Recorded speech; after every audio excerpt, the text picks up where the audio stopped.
In the TV accountability system, the people are represented by two separate yet equally important groups: the fandom who investigates the crime, and the YouTubers who prosecute the offenders. These are their stories.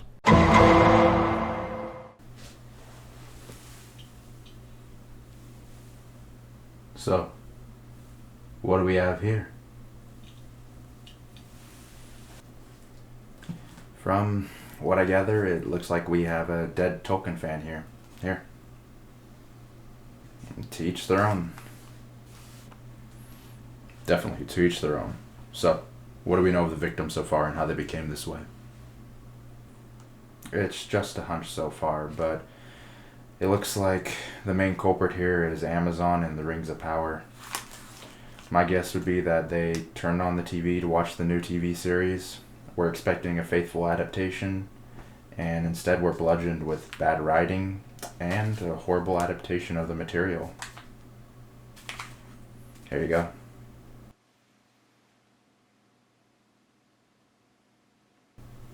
Damn. When will this lunacy stop? Gather all the remaining evidence. We need everything we can for the investigation. Find any suspects you can so that we can get them questioned and tried immediately. You got it, boss. Hello everybody, my name is Marsh and welcome to my review of Season 1 of The Rings of Power.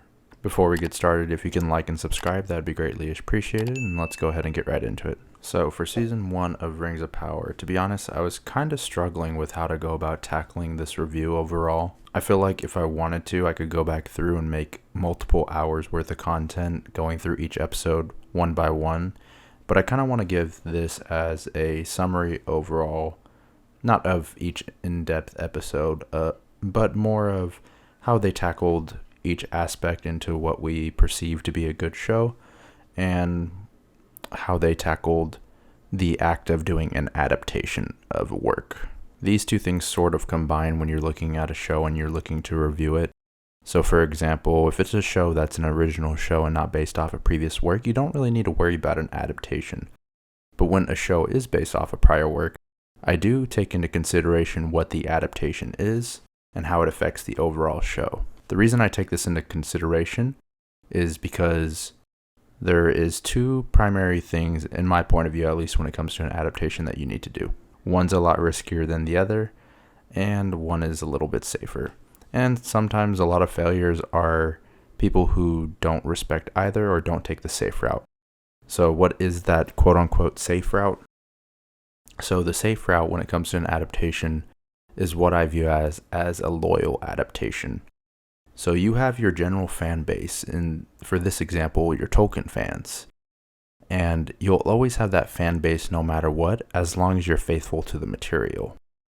And so you stay faithful. Yeah, you may not get mass appeal with other people and normal people that know nothing about the lore coming in. They may not enjoy the show as much.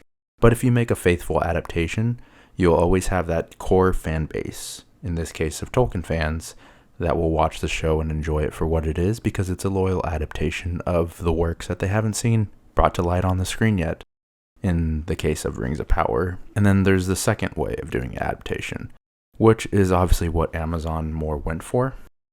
That is taking a concept of a book or a graphic novel and taking the core concepts and turning it into the narrative that you want to tell. Now, the main issue that people run into when doing that aspect of it is you alienate the original fan base. And so what Rings of Power did is alienate the original fan base. They went against certain logical things in Tolkien and things that you don't even need to be lore experts to know. And they tried to make their own story for it with their own viewpoints, and they just do not have the proper skill to pull it off. There are some adaptations where they'll take a base story, do what they will with it, make it their own, and then they'll leave it there and it becomes its own thing. For example, the Blade Runner movies is based off the novel by Philip K. Dick. It's not really the same thing from what I hear, but it's successful in its own, and the book is successful in its own. So you can either be extremely faithful and always have that core fan base, Or you can go against adaptation, make what you want with the core of the story, and do your own narrative. And the problem with that is you don't have that strong fan base, and if the normal people that are supposed to view the show don't enjoy it either, then you have no one supporting you. Which is why whenever there's an adaptation, I always try to lean more towards the faithful end of the adaptation, because it is a safer route and you at least do have a strong foundation of fans that will watch the show. This leads me into Rings of Power. So what they did with Rings of Power, they marketed it in a few curious ways. And I think this is another thing you should look at when reviewing a show as well, is expectations. Personally, I didn't have any high expectations for the show because I saw what Amazon did to The Wheel of Time. I had high expectations for Wheel of Time because I was believing a lot of the things they were saying at that time when it came out. And so what I sort of looked at for Wheel of Time was, this is a trial run for Lord of the Rings, basically. A large fantasy epic that they're bringing to live action. How are they going to handle it? How are they going to do? And after they fumbled that and did that horribly and broke many things against the lore for Wheel of Time, which I could honestly make a whole video about, they then had to now tackle Lord of the Rings. And after that, I had zero expectations coming in. I expected it to be extremely mediocre, which is honestly what I got out of it. And when they were advertising the show to us, there's a few things they were saying. So they were saying it's the most expensive show ever. And so obviously we knew it was going to look well and look good, as we saw with the show, because it does look good cinematically. And they were also sort of giving hints as to what was going to happen. They were saying stuff like it's a viewpoint of our real world being mirrored, which is something Tolkien didn't really do, because he kind of wanted to make his own mythos and his own tales, from what I know, of his time period and for his culture. And so it's not meant to be an allegory of wars and modern times in a certain viewpoint, which is red flag number one when they were coming in. But then also at the same time, they were sort of lying to the fans and saying that they were faithful to the material. Anytime they had to go back on any decision, they would say, what is the most Tolkienian way to do this? And they were saying things like this, which totally went against what we know as Tolkien. And this false advertisement, in a way, mixed with the failure of not being a loyal adaptation of the material, caused the failure of what was Rings of Power. Now, I know some people enjoy this show, but for me, it's extremely mediocre, and it actually is kind of offensive if you are a Tolkien fan, in my opinion. If you're just someone who doesn't know Tolkien, you don't know any better. If you do know Tolkien, some of you may enjoy it, but for the most part, I was actually somewhat offended in a way with what they did, and more because of the false advertisement of what they did. It had been different if they said from the get-go, we are just going to do our own story with Tolkien lore, then we would already be angry at it, and we'd have the expectation going in. But the falseness of going in, expecting something to be Tolkienian, is part of the issue, and part of that is you need to temper expectations. So, enough talking about how everything was set up and going into this show. Let's go ahead and jump into the nitty-gritty and actually talk about the show itself, what it did well, what it didn't do well, and what we can expect going forward. So, this is going to be more of a negative review, so I'm going to actually give a positive in the beginning, and then we'll go into the cons and we'll talk about everything else. So what did this show do well? The aspects that the show did well in were the aspects that we expected with the high budget that it has. That being the music, the visuals, and I guess you could say set design as well, but it wasn't always the best in certain aspects. I would throw in costuming as well, but they do need to work on their armor department. I think the costume itself was fine, but the armor in a lot of cases, there was a lot of issues. For example, we know the Númenórean armor, they had like printed scale on like the shirts underneath, and they also had like man boobs. It didn't look very intimidating. That is obviously a nitpick of the costume design, and it's subjective in a way, but I didn't enjoy the costume design that well. But cinematically, the show looks great. The CGI is great. There's honestly only a few moments where I actually was taken out of the show with the CGI and how they handled it. Most of it was when they brought in the wargs. I mentioned it in previous episodes. They show the wargs attacking, and I think the wargs kind of looked worse than they did in the actual Lord of the Rings trilogy. Obviously, they're higher quality CGI, but the design overall, they had like googly eyes and things like that. Didn't look the best, but overall, the cinematics were very good. The other thing was the score as well. And with the score, yes, the music was amazing. I do have a later complaint that we'll get into in regards to how they utilize the music, because I feel like they are heavily depending on it in the show, but the score itself is good. And that's kind of the only positives, to be honest. Since that's really the only good things I have to talk about it, let's jump into all the issues I had with the show itself. So outside of cinematics and music, what makes up a good TV show? Plot, character, and acting are at the core of most shows. There's other things as well, which we may discuss, but those are the main things. How you handle your plot, how you handle your characters, and how they're acted. And the foundation of any show comes with good writing. And that's honestly the worst part about the show is its writing. A majority of the dialogue in the show is very unearned and hollow. They'll oftentimes each episode try to slow down a scene and give you an inspirational moment, and they'll try to say some inspirational quote, which most of the time isn't earned in the actual aspect of the show because they never did anything to build up that character or build up that moment, and instead it rings hollow most of the times with the quotes that they bring up. Not only that, but a lot of the dialogue itself is, I hate to use the word, but cringy, and it's not sophisticated. It's really comes to light, especially since it's airing at the same time of House of the Dragon. When you look at the dialogue in that show versus the dialogue in Rings of Power, you can really see the difference between the two. Versus House of the Dragon, they'll be more eloquent. It seems more like a period piece where you can see what they're saying at that time and it makes sense. Versus in here, the dialogue just sounds very modern, doesn't sound very Tolkienian, and when they try to get deep and use metaphors and analogies, they often contradict themselves or they're just not very deep at all. Their favorite one that they love to use is, you have to touch the darkness to see the light, or something of that ilk, which, as other YouTubers have mentioned, like You Must Know, makes no sense at all. You don't need to touch the darkness or do a bad deed to touch the light and be a good person. Now, they could mean that you need to see something that's dark, but that's not necessarily right.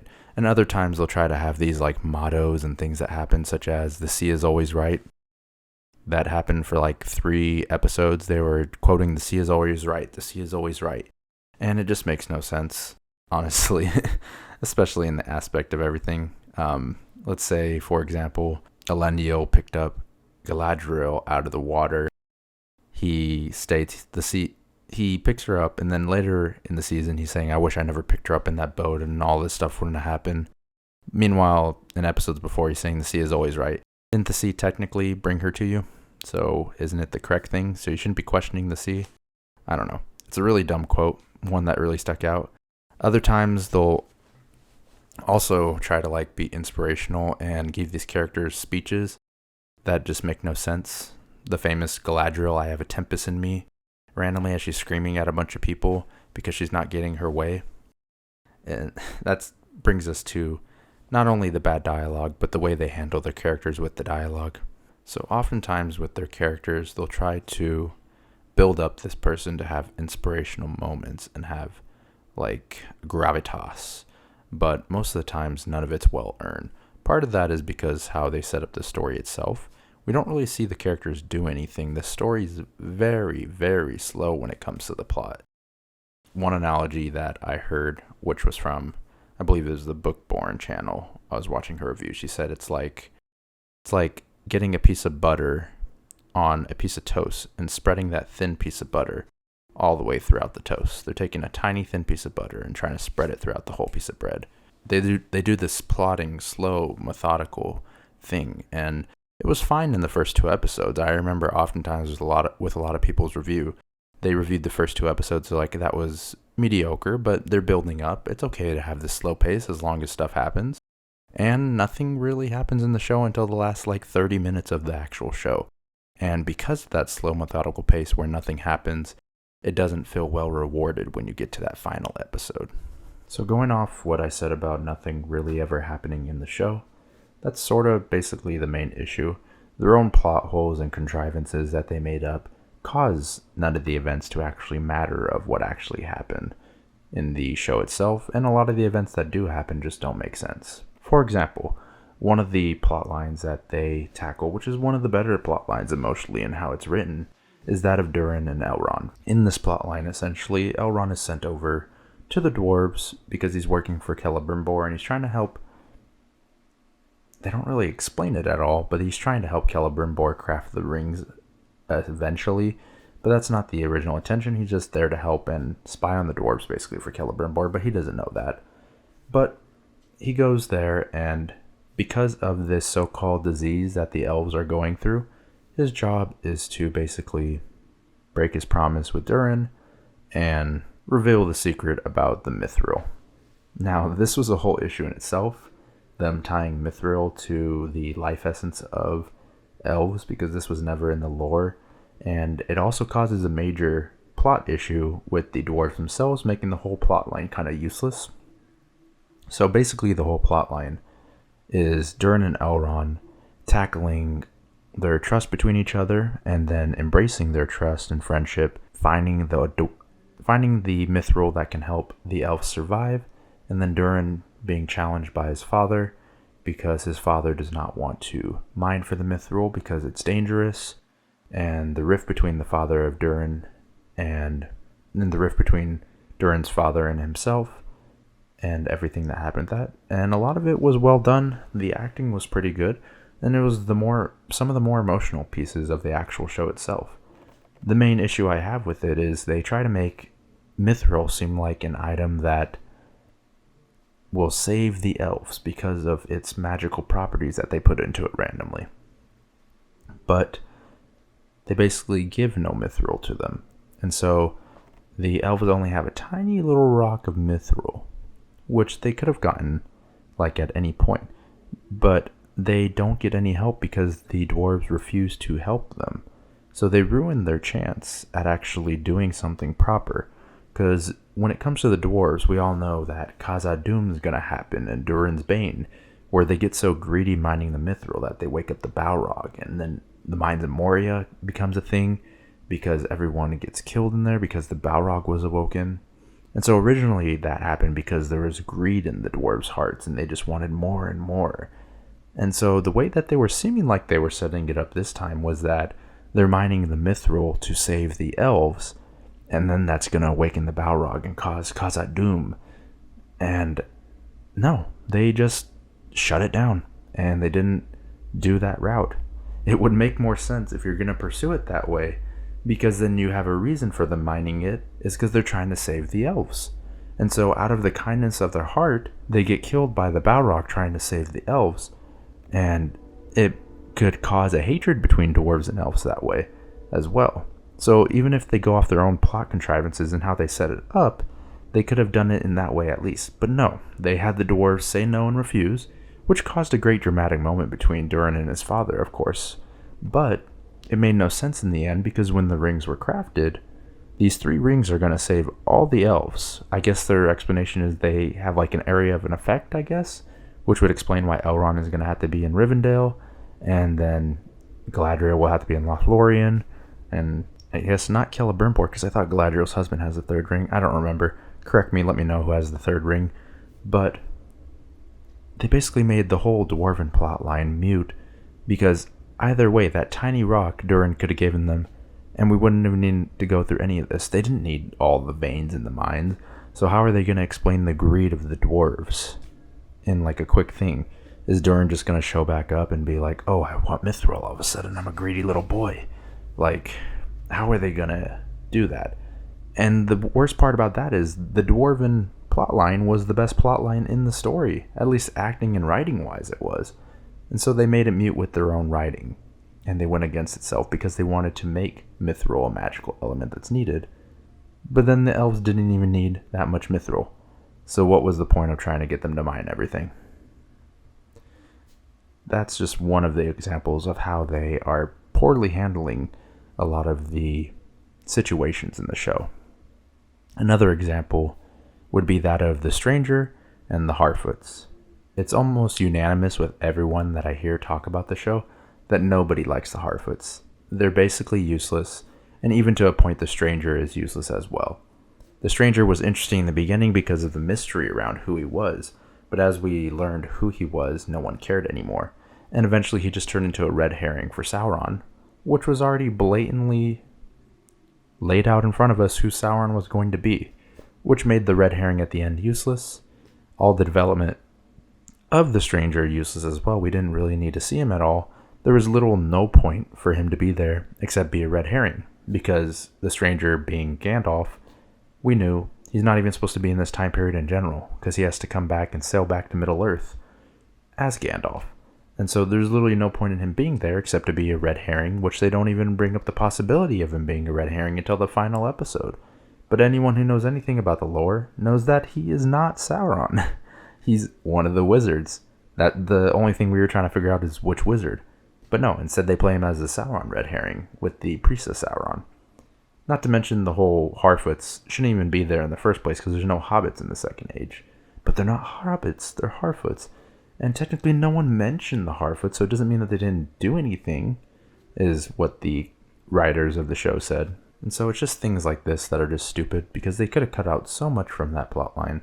Because the Harfoots aren't even good people, and it's not even well written half the time. And majority of the fan base hates them. And that took up a majority of the show. You could have cut out at least a full episode time length just with them. And you could have put it towards something else that would have been more useful towards the actual show and what they're trying to do. And let's talk about the other plot line. There's two other main plot lines. There's that of Galadriel and Halbrand, and then of Arondir and Bronwyn. Let's go to Arondir and Bronwyn first, and I'll talk about the issues I have with that. At first, it doesn't start out too bad. It's the trope of the star-crossed lovers. Let's see how they handle it. And honestly, they didn't handle that well. They kind of just like threw it in there, and it wasn't well earned that we're supposed to be feeling a connection between the two. But the main issue I have with this whole plotline is it's basically useless as well, like most of the other things. Nothing really happens for them except this big battle, but even within this battle, there's a lot of idiocy around it. And the plotline itself is turned into a MacGuffin plotline, that being the hilt. Now, I was giving the writers more credit than I actually thought at first, because I thought it was going to be more interesting with this hilt. I thought it was going to be an item that would turn Theo into a Nazgul or something of that sort, or he was going to work for Sauron, be corrupted. And it basically was a MacGuffin in the sense like the ring, it's going to corrupt them and make people want them, but it was a literal useless item. So the whole plotline with Arondir and Bronwyn turned into a MacGuffin hunt for an item that just opened a dam. A dam that could have literally been blown up and destroyed and had the same effect. They had so much potential with this hilt. They could have done it for so many things, and it was just a key to a dam. Like, the idiocy of the writing here. I mean, not to mention the whole fact that the dam flowing into the mountain is going to cause an eruption, and scientifically how dumb that is, and scientifically how it's dumb for every one of them to survive when a pyroclastic flow would have killed all of them, especially Galadriel, who just stands there and takes the brunt of it without even looking away. But that's another thing as well, is the stupidity of the writers when it comes to that. But it's just, the whole thing turned into a MacGuffin hunt, and then there's also supposed to be this aspect of the relationship between Bronwyn and Arondir, but it's never really earned, and we don't really ever feel anything for them, and then they kill all potential with Theo as well. He could have been like a Nazgul, could have became a cool corrupted character, but they ruined that as well. The only good thing that came out of this was Adar. He's probably the only character that they have a full range of emotions for, and that we actually can grow connected to, and he's the villain in this season. They bring him in, they show his motivations, his connection with the orcs, and how he feels for them genuinely, and he feels pain for them as well when they die. And he is one of the most human characters, I know they're elves, but human characters in the whole show. And there's actually a point where you dislike Galadriel and all these other characters so much that I kind of was rooting for Adar and Sauron in the show because I dislike these characters and how they set it up. And there's just a lot of stupidity in between that happens. For example, the battle scene. They're in the fortress, and instead of defending the fortress and staying in that fortress to fight a whole battle, they leave it to go to a village that's not defended, which is just idiotic. And then the whole fortress is held up by one singular rope as well. There's just a lot of stupid things like that happen that just don't make sense if you think about it. And there's other parts as well. I feel like they gave a lot of agency to Bronwyn that came out of nowhere. She all of a sudden became the leader of this village just because she brought an orc head to the bar because she found an orc under her village, or under her cabin. But there's never really any earned agency. And then one episode she'll be inspirational, and then the very next episode she'll say, "There's no hope in the world, everyone's gonna die." And they just didn't handle her character well. And same with the relationship aspect of it. I think Arendelle was a very interesting character though, and they handled him pretty well, but I feel like they sort of just sidelined him and forgot about him. After his little action scene with the fights, they didn't do anything with him. They gave him no agency, and they just missed an opportunity with him overall because he was the better part of that storyline. It would have been way more interesting if it was him and Adar going and duking it out instead of Bronwyn giving a speech and Arendelle disappearing. He basically didn't show up again after that point. And there's other issues as well, such as when Halbrand shows up, they just claim him as the king automatically. No one questions this random dude. They're just like, "Oh, King of the Southlands, let's go." And they don't say anything.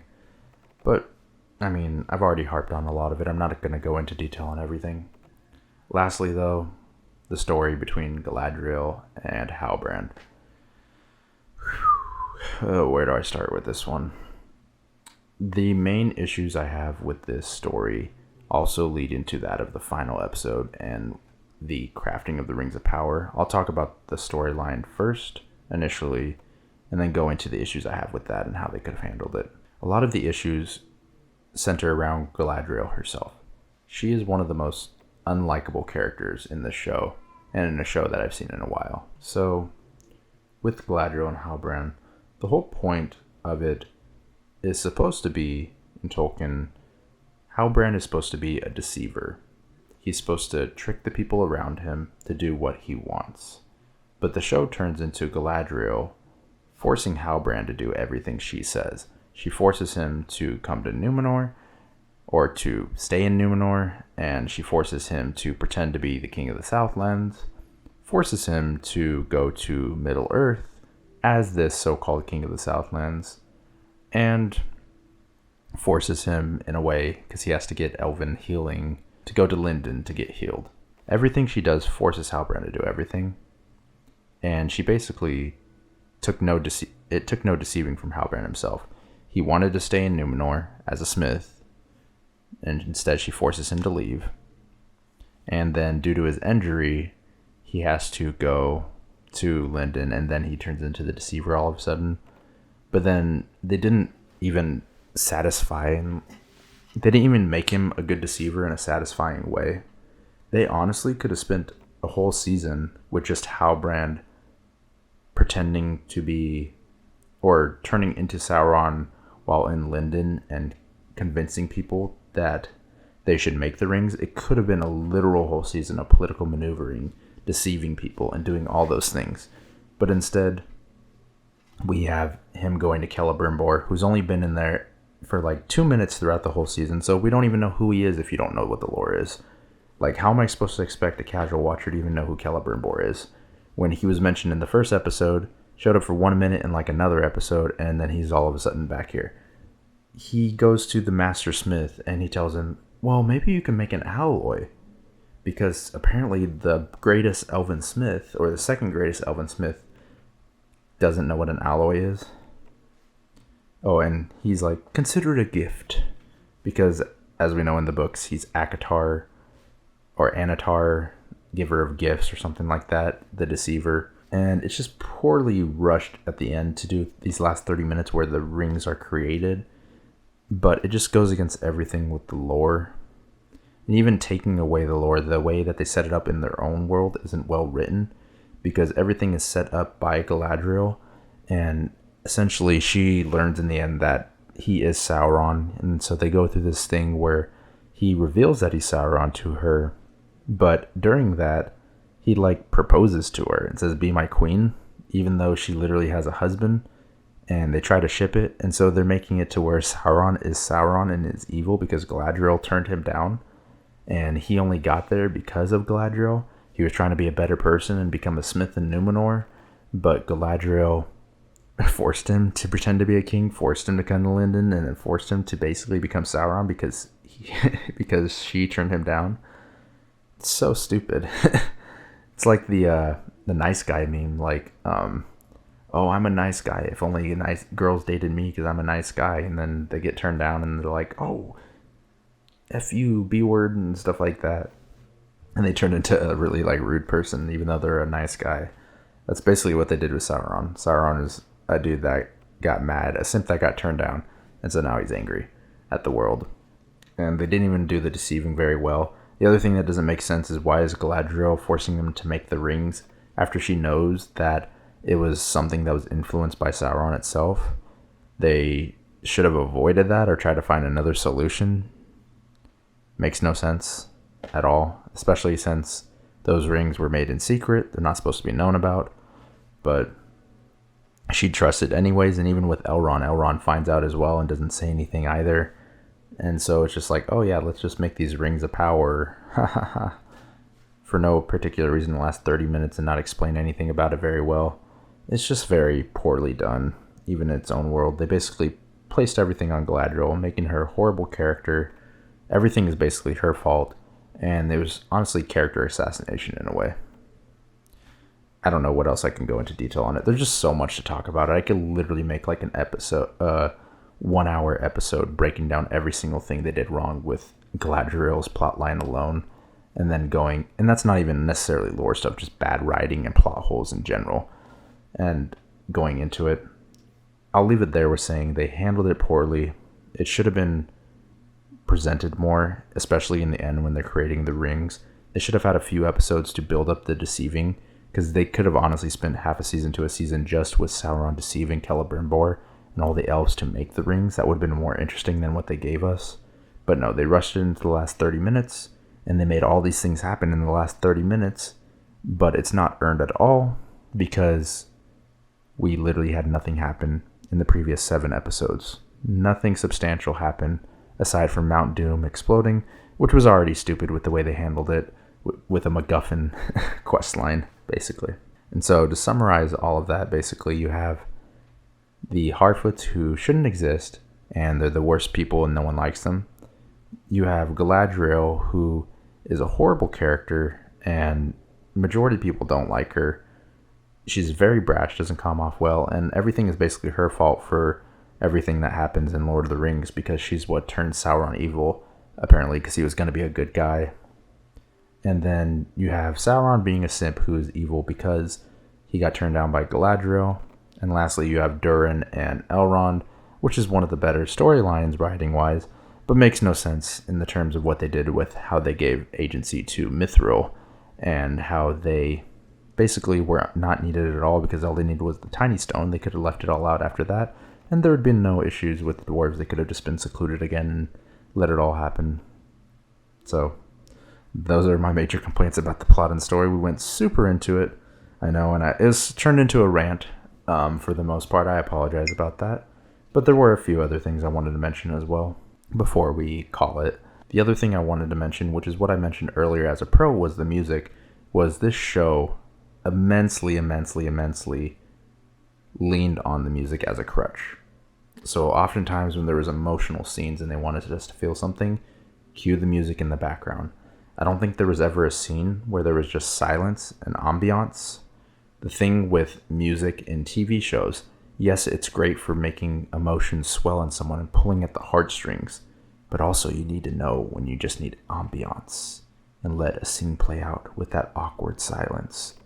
They never ever let a scene play out. I don't know if you could find a single scene that did not have music in the background.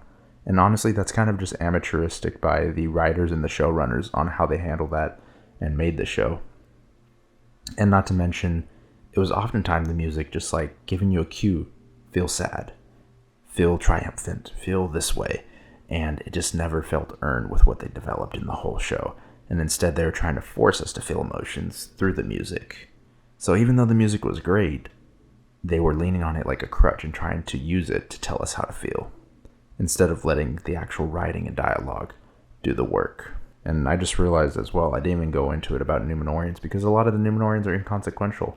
They introduce Isildur, Elendil, Mariel, Pharazôn, and Pharazôn's son, and Isildur's sister, which is a character that's not even in the books from what I understand. That plotline was useless with the sister and the son.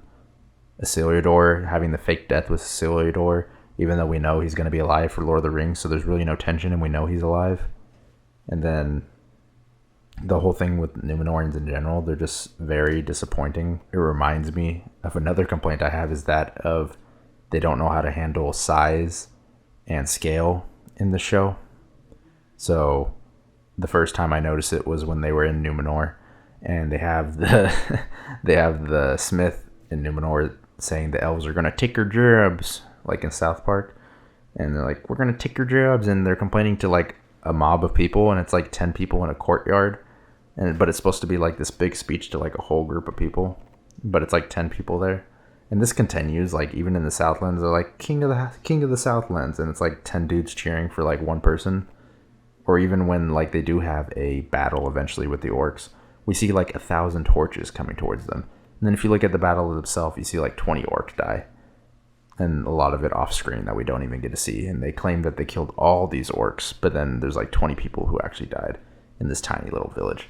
They don't know how to handle scale and size of things and make things grand or epic. And it's pathetic, because the best battle was a flashback of Galadriel's brother dying. That was the best battle we got, if you think about it, with the cinematography, how they handled it. And that's something we should have expected out of every battle or anything in the show. But nothing happened in this show except one crappy battle with villagers and orcs, which was poorly shot and just didn't make sense half the time with the way they handled the strategy of it. And so, once more, as I explained with all the plot lines, nothing basically happens in the show until the last 30 minutes. And because of nothing happening, nothing feels well earned, nothing is rewarded, and it just feels rushed at the end because of it. And it leaves you with more questions to ask going into season 2 than we have answered. Not to mention the questions that we're asking aren't necessarily big questions of mystery that are good things. It's just more curiosities and why they did certain things, and we just don't understand why they chose certain things. So overall for the season, as you can tell, I'm not very positive. I would probably give the season as a whole a 3 out of 10, 5 being average. I think this is below average television writing wise. I don't think it's very good. The 3 is given because of the cinematics and not the story, but the cinematics and the music, special effects, costuming, practical effects, prosthetics, those kind of things are what put it over the top. But the issue is they have a shaky foundation of writing, which causes the building to collapse. 3 out of 10 may be a little harsh. I apologize if you actually like the show. But honestly, I was a bit offended with what they did to Tolkien, so I might have marked off a point. It's maybe more of a 4 out of 10. But it's in that range. It's still below average to mediocre for television. Let me know what you thought overall of the show. What you are thinking going into season 2. Are you going to keep watching the show? Let me know. Other than that, though, thank you for watching. Hope you have a wonderful day. If you could like and subscribe, that'd be amazing. Thank you for your time, and I'll see you guys later. Bye-bye.